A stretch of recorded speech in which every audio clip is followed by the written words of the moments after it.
जबलपुर के मदन महल थाना क्षेत्र स्थित स्नेहनगर के पास रहने वाले संत राघव देवाचार्य को सोशल मीडिया पर वीडियो जारी कर जान से मारने की धमकी दी गई। इस मामले की शिकायत थाने में किए जाने पर पुलिस ने अज्ञात आरोपियों के खिलाफ मामला दर्ज कर वीडियो की जांच पड़ताल शुरू कर दी है। जानकारी के अनुसार राघव देवाचार्य द्वारा थाने में दी गई शिकायत में बताया गया कि कुछ दिन पहले भगवान श्री राम व भगवती माँ बूढ़ी खेरमाई माता के लिए विवादित धार्मिक टिप्पणी के विरोध में सराफा चौक पर हिंदूवादी संगठनों द्वारा विरोध प्रदर्शन किया गया था। उक्त प्रदर्शन में वे भी शामिल हुए थे। उस दौरान सौंपे गए ज्ञापन का वीडियो जिसमें वे नजर आ रहे सोशल मीडिया पर वायरल किया गया, जिसमें कुछ युवक हिंदू देवी देवताओं पर आपत्तिजनक टिप्पणी कर अपशब्दों का उपयोग करते नजर आ रहे हैं। टिप्पणी करने वाले व्यक्तिगत रूप से उनके विषय में चिंताजनक बातें कहते हुए घर और मोबाइल नंबर पता कर जान से मारने की धमकी दे रहे हैं। वहीं राघव देवाचार्य का कहना है कि पूर्व में भी उनको व उनके अनुयायियों को निशाना बनाया जा चुका है। शिकायत पर पुलिस ने अज्ञात आरोपियों के खिलाफ मामला दर्ज कर लिया है।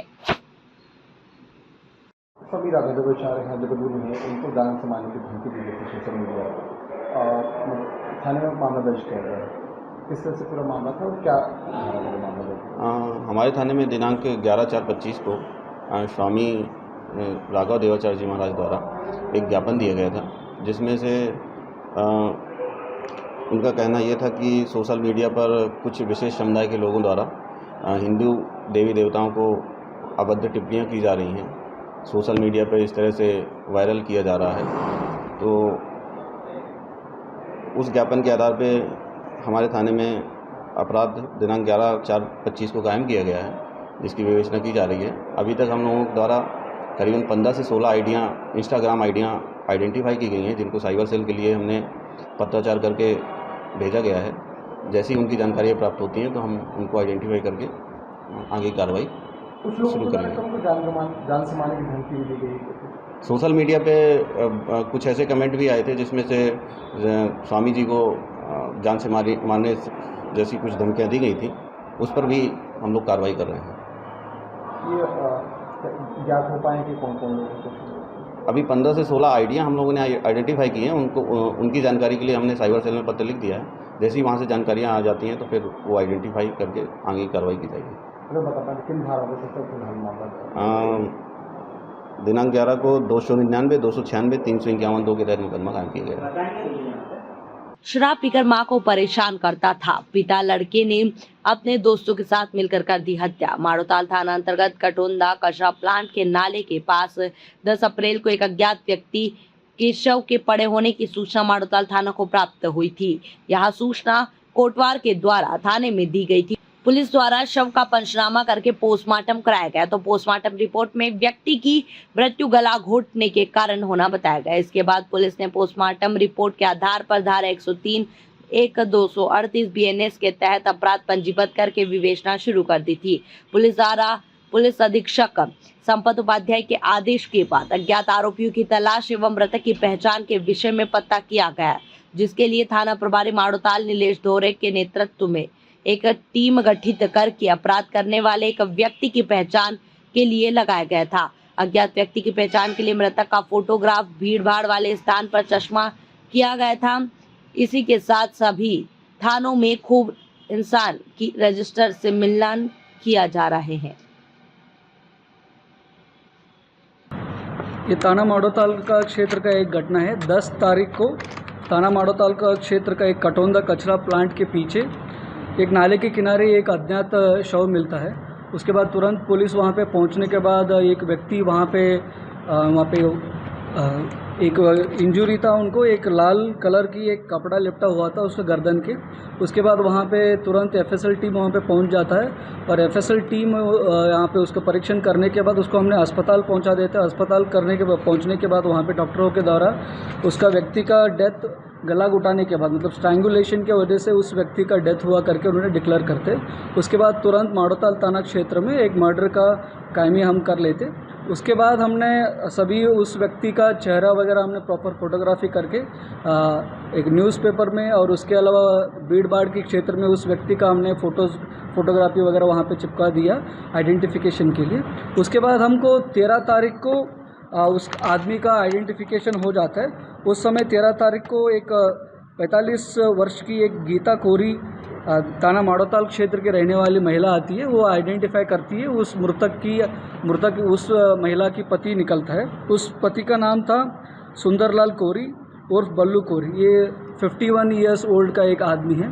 उसके बाद हमने पुलिस ने एक्टिव हो जाती है आइडेंटिफिकेशन के बाद हमारा माड़ोताल की सीएसपी के लीडरशिप में और टीआई माड़ोताल की लीडरशिप में और सब इंस्पेक्टर की लीडरशिप में हमने एक टीम गठित करते हैं। उसके बाद हमने कंटिन्यूसली उसका व्यक्ति का हमने पीछा शुरू कर लेते हैं। उस समय हमने एक 9 तारीख का एक सीसीटीवी फुटेजेस हमको मिल जाती है। वही हमको एक ब्रेक थ्रू के तरह से कन्वर्ट हो जाता है। उस 9 तारीख की सीसीटीवी फुटेजेस में हमको उस रास्ते में 4 लोग एक मोटरसाइकिल में जाते हुए दिख जाते हैं। उस 4 व्यक्तियों के द्वारा उस व्यक्ति को लेके जाते, उस 4 व्यक्तियों में मृतक का भी व्यक्ति था। और उसके बाद उन्होंने माड़ोताल की उसका कचरा प्लांट के नीचे नाले के नीचे उस व्यक्ति को फेंक के उसके बाद वो जाने के समय 3 ही लोग दिखते हैं। इसके वजह से हमको इस वीडियो के आधार पर हमको पूछताछ वगैरह शुरू करने के बाद हमको ये पता चल जाता है ये मृतक व्यक्ति है सुंदरलाल कोरी। ये 51 साल की था। ये व्यक्ति क्या करता था, उसके घर में उनकी पत्नी के साथ और बच्चों के साथ लगातार दारू वगैरह पीते हुए ये उसके परिवार के साथ मारपीट करता था। उसके वजह से उसका एक 17 साल की बच्चा ने 17 साल की खुद की बेटा ने उस व्यक्ति के साथ परेशान होकर उनकी साथियों के मिलकर ये प्लान करता है। उसके साथियों का नाम था एक उदय चढ़ार पिता गणेश चढ़ार। ये 19 साल का लड़का है। ये भी कटंगी बाईपास के पास रहने वाला है माड़ोताल क्षेत्र का। दूसरा इनका और एक साथी है साहिल रैकवार पिता अरविंद रैकवार। ये भी 18 साल का व्यक्ति है। ये भी माड़ोताल क्षेत्र का रहने वाला है। ये दोनों उनकी साथियों के साथ मिलकर ये 17 साल की मतलब ये मृतक का बेटा इन्होंने प्लान करके रात को 9 बजे उन्हीं की खुद की घर पर उस व्यक्ति का मतलब उनका खुद की पिता का उन्होंने गला दबा के स्ट्रैंगुलेशन करते हुए उस आदमी का मर्डर करते हैं तीनों लोग मिलके। उसके बाद तीनों लोग मिलके रात को 9:30 बजे के आसपास एक ही मोटरसाइकिल में उस व्यक्ति को मिडिल में बिठाकर चादर में उनको कवर करके ये लोग जाके यहाँ पे हमारा एक क्राइम स्पॉट है कटोंदा कचारा प्लाट, वहाँ पे ये लोग फेंक के आ जाते हैं। और उसके बाद उसी समय ये लोग गड़बड़ी में भागते हुए उस मोटरसाइकिल पे ही भी ये गिरते हैं। उनको भी उस समय गिरने के समय तीनों लोगों को हल्का फुल्का चोट आ जाती है। उसके बाद हमने इस सीसीटीवी फुटेज के आधार पर उनके प्रॉपर पूछताछ करने के बाद वो लोगों ने कन्फेशन करते तीनों लोग मिलके ये मर्डर किए गए करके। अभी तीनों लोगों को हमने गिरफ्तारी की है और उसकी यूज़ किए हुए मोटरसाइकिल को भी हमने जब्त की है। इसमें मुख्य भूमिका सीएसपी माड़ोताल गुटेरिया जी और बाकी टीआई माड़ोताल नीलेश दोहरे और उप निरीक्षक नीलेश पोरते और इनकी टीम ने बहुत अच्छा काम किया है और एसपी सर की तरफ से भी इनको प्रशंसा मिल जाए। भारतीय संविधान के निर्माता डॉक्टर भीमराव अंबेडकर की जयंती संस्कार धानी जबलपुर में काफी धूमधाम के साथ मनाई गई, जहां सभी राजनीतिक एवं सामाजिक संस्थाओं द्वारा बाबा साहब अंबेडकर को पुष्पांजलि अर्पित करते हुए विभिन्न कार्यक्रमों का आयोजन किया गया। इस अवसर पर अंबेडकर चौक हाईकोर्ट के पास एक सभा आयोजित की गई। वहीं विभिन्न क्षेत्रों से रैलियां भी निकाली गई, जिनका समागम अंबेडकर चौक पर हुआ। इस अवसर पर मेधावी प्रतिभावान बच्चों का सम्मान किया गया। साथ ही सांस्कृतिक कार्यक्रम भी हुए। डॉक्टर अंबेडकर संयुक्त जयंती महोत्सव समिति जबलपुर के तत्वाधान में डॉक्टर अंबेडकर चौक हाईकोर्ट के समीप जयंती समारोह का आयोजन किया गया। सांस्कृतिक कार्यक्रम के रूप में समाज के नन्हे मुन्ने बच्चों द्वारा नृत्य, गीत गायन आदि विभिन्न प्रस्तुतियां दी गई। साथ ही समाज के विभिन्न धार्मिक एवं सामाजिक संगठनों द्वारा रामपुर, घमापुर, आधारताल, राजी, बालसागर, जिन्ना, दमोह नाका, व्हीकल स्टेट आदि विभिन्न क्षेत्रों से विशाल रैली का समायोजन डॉक्टर अंबेडकर चौक पर हुआ। आगे है कि मंच पर अनुशासन व्यवस्था बनाते हुए बाबा साहब अम्बेडकर जी के 134वीं जन्म जयंती पूरे हिंदुस्तान में हम मना रहे हैं। और जैसा कि आपको विदित है कि पूरे हिंदुस्तान में एक दिन पहले पूर्व संध्या पर बाबा साहब अम्बेडकर जी की मूर्ति को गंगा जल से, निर्मल जल से स्वच्छ करना, उनके चरणों के सामने दीप प्रज्वलन करना, ये पूर्व संध्या पर भारतीय जनता पार्टी ने और भी जोर शोर से मनाने का ये प्रोग्राम बनाया। पूरे हिंदुस्तान में हमने एक दिन पहले बाबा साहब अम्बेडकर के चरणों में दीप प्रज्वलन किया और आज उनके माल्यार्पण है। यदि कहा जाए तो भारतीय जनता पार्टी बाबा साहब के मूल मंत्र को लेकर काम कर रही है। बाबा साहब का मूल मंत्र था कि समरसता का भाव आना चाहिए, कोई ऊंच नीच का भाव नहीं होना चाहिए। हमें पिछले 70 वर्षों में सिर्फ आरक्षण और अनुसूचित जाति वर्ग में बांट के रखा था।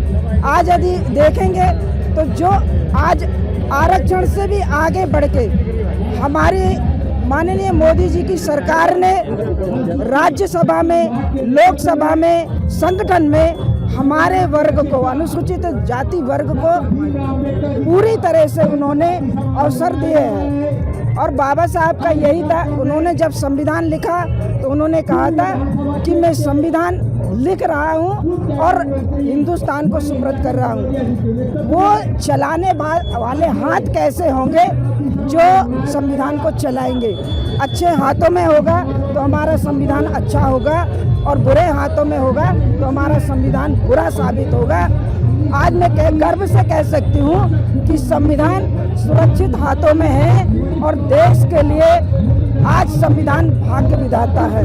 मैं इसी अवसर पर देशवासियों को अपनी ओर से, अपने दल की ओर से, अपने पार्टी की ओर से और पार्लियामेंट मेंबर होने के नाते सभी को बाबा साहब अम्बेडकर की जयंती की बहुत बहुत शुभकामनाएं देती हूँ। जय हिंद, जय भारत।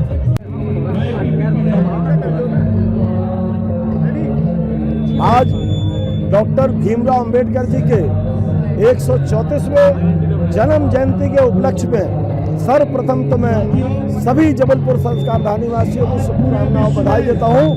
और आज ऐसे पुण्य आत्मा को संपूर्ण जबलपुर संस्कारधानी नहीं, पूरा विश्व इनकी विचारधारा को लेकर चल रहा है। सामाजिक समरसता, संभव और सभी को समानता का संदेश देने वाले ऐसे डॉक्टर भीमराव अंबेडकर जी, जिन्होंने इस देश को संविधान दिया, जिन्होंने इस देश को संविधान देकर आज हम सब जो इस आओ हवा में जी रहे हैं, यह उस के प्रतीक है।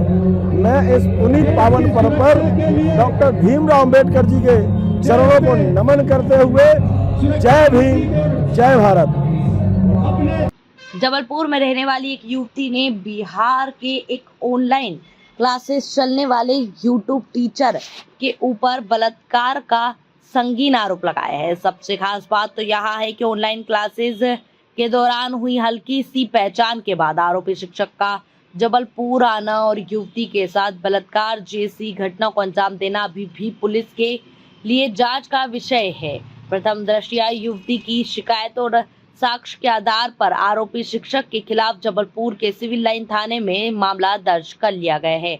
पुलिस से प्राप्त जानकारी के अनुसार युवती द्वारा मैथ्स की क्लासेस के लिए ऑनलाइन क्लासेस सर्च कर विकास सर की क्लासेस ज्वाइन की गई थी। प्राप्त जानकारी के अनुसार युवती प्रतियोगी परीक्षा की तैयारी कर रही थी और उसने यूट्यूब में जब विकास सर के वीडियो देखे तो वहां उनके पढ़ने के तरीकों से काफी प्रभावित हुई और उसने विकास सर की कोचिंग ज्वाइन कर ली। वहां लगातार 2 सालों से विकास सर से ऑनलाइन मैथ्स की क्लासेस ले रही थी। एक दिन अचानक विकास सर ने जबलपुर आने की इच्छा जाहिर की और युवती भी अपने माँ बाप से बिना बताए चोरी छुपे विकास सर ने मिलने होटल चली गई। युवती ने शिकायत दर्ज कराई है कि होटल में विकास सर ने उसके साथ शारीरिक संबंध बनाया और शादी का झांसा दिया, लेकिन बाद में वहां मुकर गया और युवती को जान से मारने की धमकी देते हुए खामोश रहने की हिदायत दी गई। बहस जबलपुर पुलिस ने आरोपी यूट्यूब पर टीचर के खिलाफ मामला दर्ज कर लिया है और जल्द ही उसे गिरफ्तार करने जबलपुर पुलिस बिहार जा सकती है।